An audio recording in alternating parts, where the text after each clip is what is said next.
The story of Thumbelina.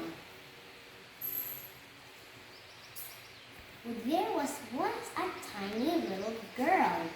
She was very sweet and pretty, and she played about all day in the garden. She was so small that she could row herself in a boat made from a leaf, and at night she slept in a walnut shelf for a cradle, with a rose petal for a coverlet. One night, a toad came by and saw Thumbelina through the window. "She is so lovely," he said. "I will make her a bride for my son." So the toad snatched up the walnut cradle and carried Thumbelina away as she slept. The toad put Thumbelina on a water lily leaf. In the morning, when she woke up, Thumbelina was very surprised to find the toad and her son beside her. The son said, "You will be my bride." "Oh no!" cried Thumbelina. "Please let me go home." The fishes in the water heard Thumbelina crying and felt sorry for her. So they gnawed through the stalk of the water lily, and a butterfly pulled Thumbelina away from the toads. But then a big beetle came and picked her up the water lily.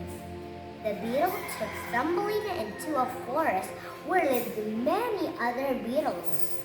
"How strange she is," they cried. "Only 2 legs and no feelers." And they went away and left Thumbelina alone.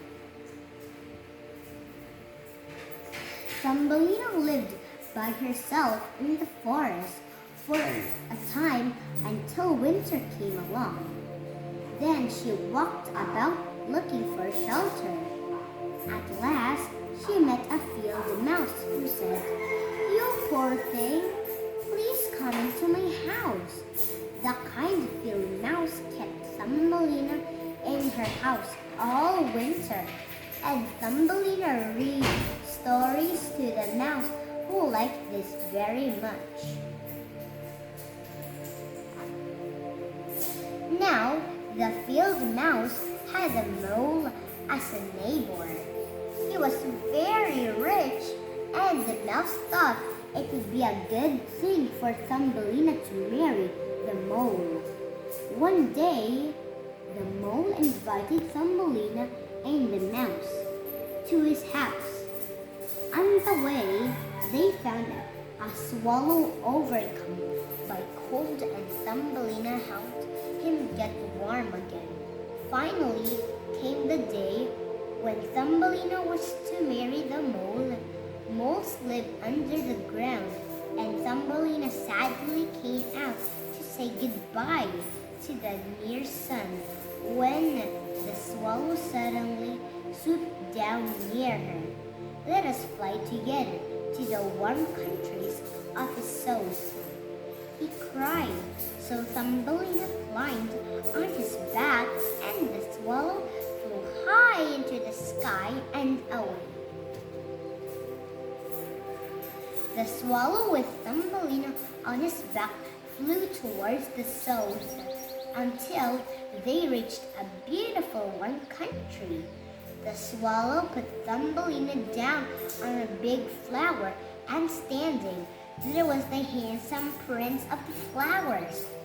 The prince thought Thumbelina was the most wonderful girl he had ever seen. Putting a crown on her head, he made her his princess. Then he put wings on her back, and the two lived happily together, flying from flower to flower. The end.